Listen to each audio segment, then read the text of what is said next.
Desde 1992 es profesor de la Facultad de Ciencias Políticas de la Universidad Complutense de Madrid, donde desarrolla parte de su labor investigadora e imparte asignaturas relacionadas con las instituciones políticas, la teoría del Estado, América Latina, el sistema político de España y el proceso de mundialización. Ensayista y político español, fundador del partido Podemos, exsecretario del proceso constituyente y programa de Podemos. Ha colaborado también en varios medios de comunicación, tanto de prensa como televisión, y en la actualidad presenta el programa de debate político en la frontera en Público TV. También podemos añadir que fue observador electoral en los procesos de Venezuela, México y Colombia, y que ha escrito cerca de ya prácticamente 20 libros, dentro de los cuales podríamos nombrar La rebelión de los indignados, Curso urgente de política para gente decente, y Dormíamos y nos despertamos sobre el 15M. Es una activista social, es una activista en todos los sentidos. Démosle un aplauso de verdad.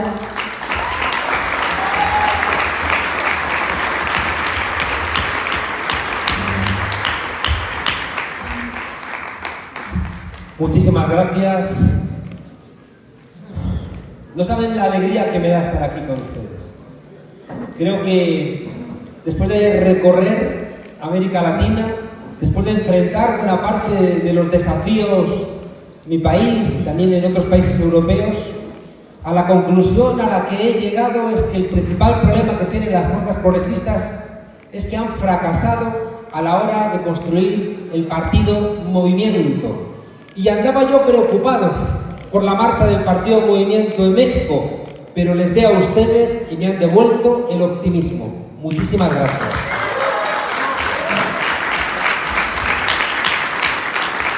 Bueno, vamos a trabajar, porque hemos venido a trabajar. Decía Gramsci, un pensador heterodoxo, secretario general del Partido Comunista Italiano, en un tiempo en donde los responsables de la izquierda escribían libros, eran intelectuales y pensaban. Hoy parece que solo funciona el marketing. Ayer se me ocurrió, ayer donde estaba yo, en Bogotá, sí.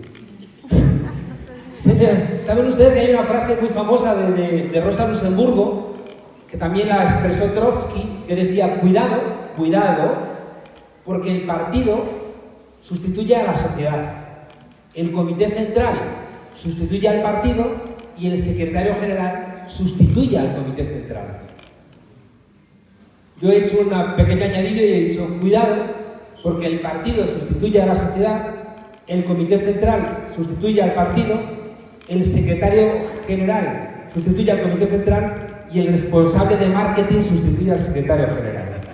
Es decir, que al final los partidos políticos corren el riesgo, ¿no?, de ser rehenes del oportunismo electoral entendido como marcas y ya no como ideologías.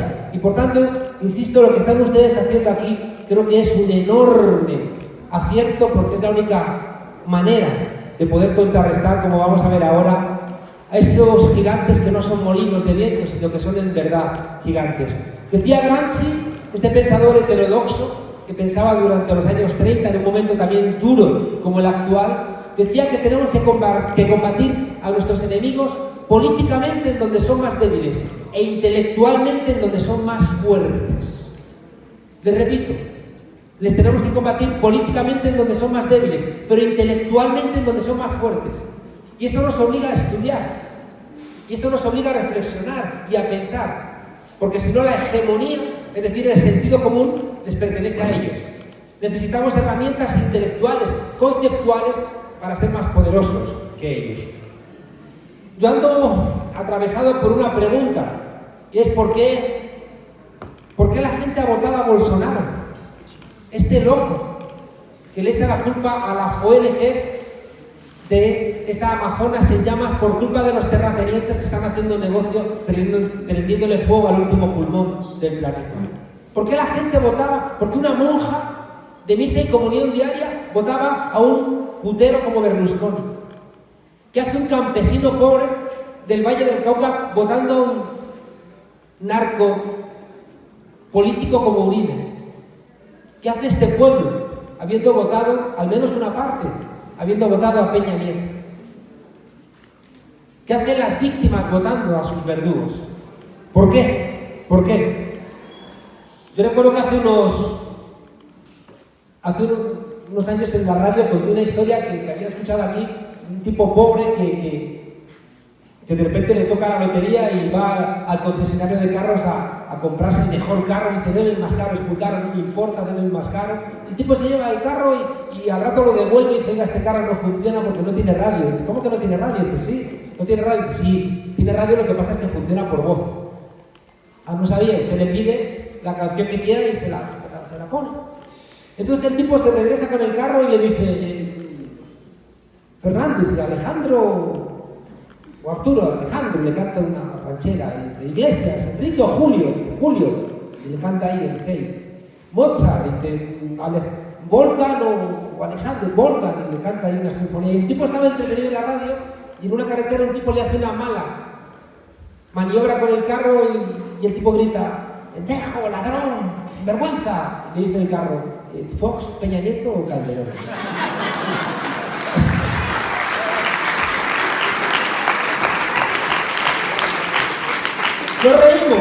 Nos reímos, pero ganan elecciones. Y por tanto, a veces yo digo muchas veces en España que somos un pueblo muy irreverente, pero luego muy obedientes. Les decía que tengo mucho interés en intentar entender por qué las víctimas votan a sus verdugos. Toda la tradición de la izquierda, que nos ha contado muy bien el Fisgón, viene de los maestros de la sospecha. Gente que nos enseñó a sospechar. Marx, Nietzsche, Freud, todos son autores que de repente alumbraron ángulos que estaban oscuros. Y al alumbrar esos ángulos oscuros nos dieron la posibilidad de entender lo que nos pasa. Decía Ortega y Gasset, el filósofo español, lo que nos pasa es que no sabemos qué nos pasa. Y cuando nos ocurre eso, cuando no sabemos qué nos pasa, somos rehenes de quien nos explica lo que nos pasa. Te voy a explicar lo que te pasa. Y en ese explicar lo que te pasa, te fregó. Pues fíjense ustedes una idea muy, muy importante. Hemos estado durante mucho tiempo, me muevo y yo les hago polvo a los de las cámaras. Si no fuera por las cámaras estaría ahí abajo, caminando. ¡Bravo! ¿Puede? No, pues no se enfada. Les decía que, fíjense ustedes, hemos durante mucho tiempo explicado el mundo desde la perspectiva del descontento.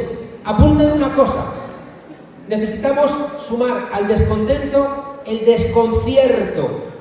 ¿Por qué? Porque muchas veces no entendemos el momento en el que vivimos. Vivimos en un momento de crisis.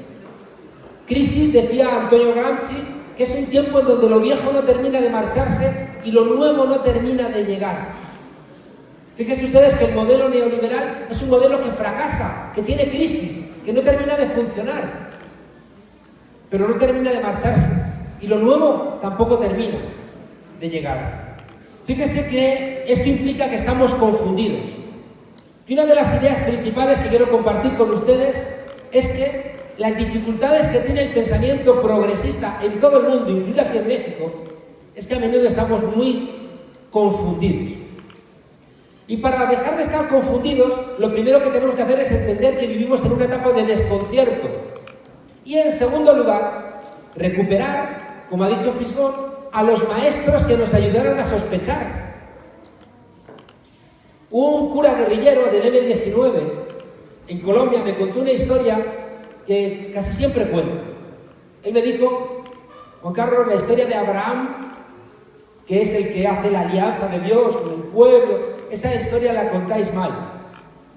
Cuéntame cómo es. Y dice, mira, es verdad, la ciudad de Ur, cerca de Galilea, por la noche, se oye una voz profunda, cavernosa, que dice, Abraham, agarra a tu hijo Isaac, llévalo al bosque, y allí lo vas a sacrificar en nombre de tu amor a Dios Todopoderoso. Abraham, siempre tan obediente, le dice a Sara, levanta al niño. Y Sara llorando, Abraham, no hagas locura, que levantes al niño.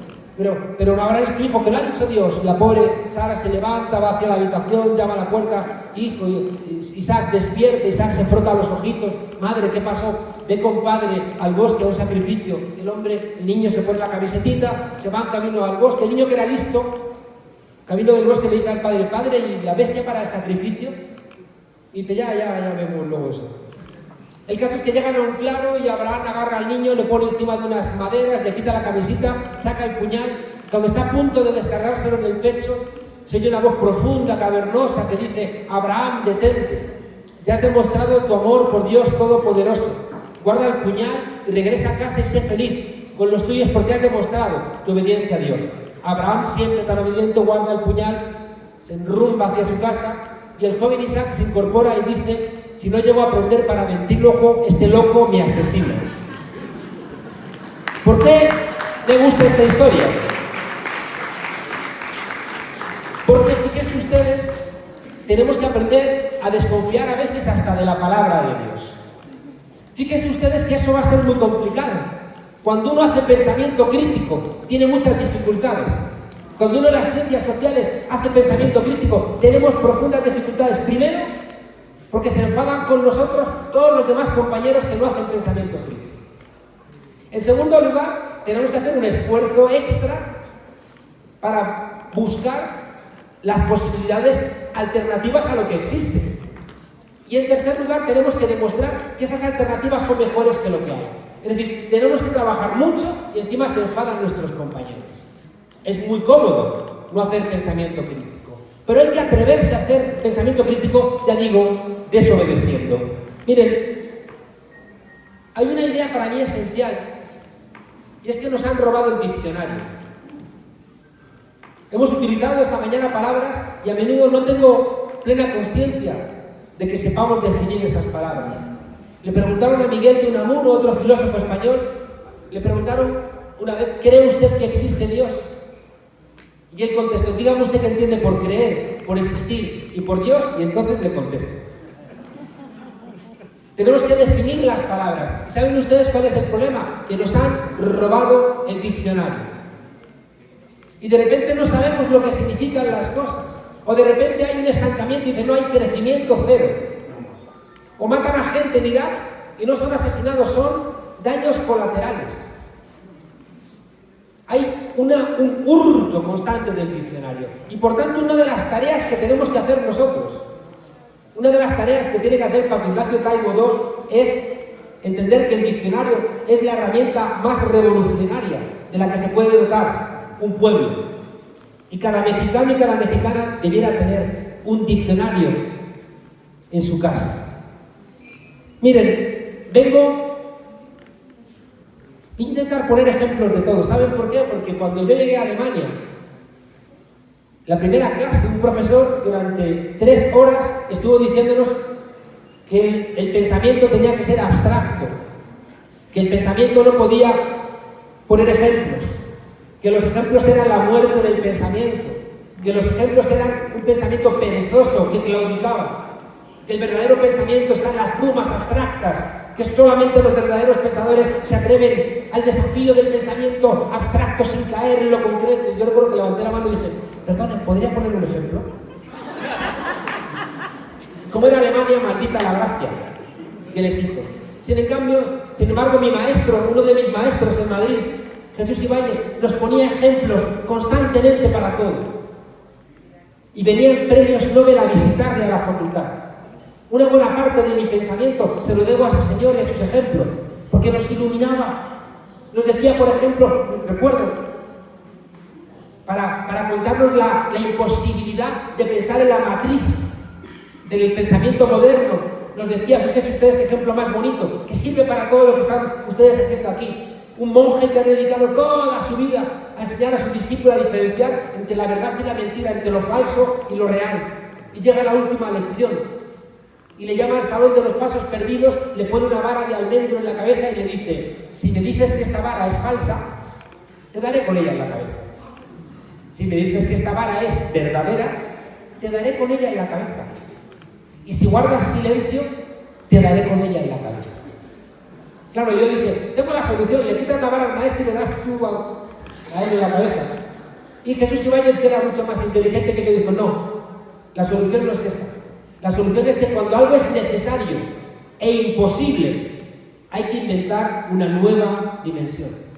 Si es imposible que no me des con la vara en la cabeza, con las reglas que me has marcado, tengo que inventar una nueva dimensión, porque esa nueva dimensión es la que me evita que me des con la vara en la cabeza.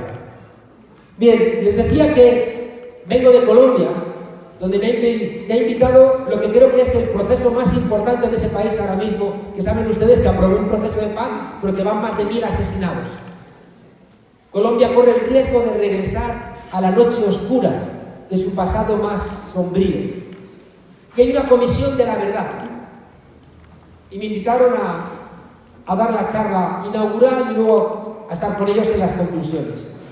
Y déjenme compartir con ustedes una idea central que quizás es lo más importante que quería compartir. Es una frase de Ferdinand Lassalle, una frase que después un marxista, un poco más joven que Marx, y es una frase que después otra vez nuestro amigo Gramsci va a tomar como cabecera del diario que construyó, su regeneración, ¿no? Que se llamaba L'Unità. Y la frase es: la verdad es revolucionaria. Y fíjense que tiene mucho que ver con estos círculos de lectura que ustedes ponen en marcha. ¿Por qué la verdad es revolucionaria? Miren, la verdad es revolucionaria porque la verdad rompe las justificaciones de la desigualdad. La verdad, cuando de repente se clarifica, rompe cualquier explicación y justificación de por qué tú tienes más que yo, por qué tú te crees mejor que yo, por qué tú vives mejor que yo, por qué tantas desigualdades. Por eso al poder no le interesa nunca la verdad. En segundo lugar, fíjense ustedes, la verdad desnuda la violencia. La verdad es capaz, de repente, cuando realmente se despliega la verdad, de decirle a quien ejerce la violencia: ¿por qué ese privilegio tuyo de ser violento contra mí? Y por tanto, fíjense ustedes, la verdad, además de desnudar las desigualdades, desnuda la justificación de la violencia. Y lo tercero, que es muy importante y de nuevo atención para que yo me quede con la certeza de que he sido capaz de trasladárselo. Cuando la verdad acaba con las desigualdades o con la justificación de las desigualdades, y cuando la verdad acaba con la justificación de la violencia, ¿saben que tenemos en nuestras manos? La posibilidad de recuperar el conflicto en nuestra vida social. Les repito, porque la idea no es sencilla. Y les pongo un ejemplo. ¿Saben ustedes por qué pudimos en España tener el movimiento de los indignados? Que fue un movimiento que ha permitido romper el bipartidismo en mi país y tener ahora mismo en la cárcel al yerno del rey por ladrón, cosa que hubiera sido imposible antes de los indignados y antes del surgimiento de Podemos. ¿Saben ustedes por qué existió el movimiento de los indignados? Porque ETA había dejado de matar. Si ETA hubiera seguido matando, si la banda ETA hubiera seguido en la lucha armada, hubiera sido imposible que nosotros hubiéramos reclamado la idea de conflicto en nuestras sociedades, porque nos hubieran llamado terroristas. En cambio, cuando desaparece ese conflicto contra los cuerpos, contra las personas, de repente podemos recuperar el conflicto para la igualdad de género, o recuperar el conflicto para los problemas salariales, o recuperar el conflicto para las luchas de los trabajadores, o recuperar el conflicto para la lucha contra el deterioro de la naturaleza. Por tanto, fíjense ustedes la verdad, la capacidad que tiene. Y por eso al poder nunca le interesa la verdad.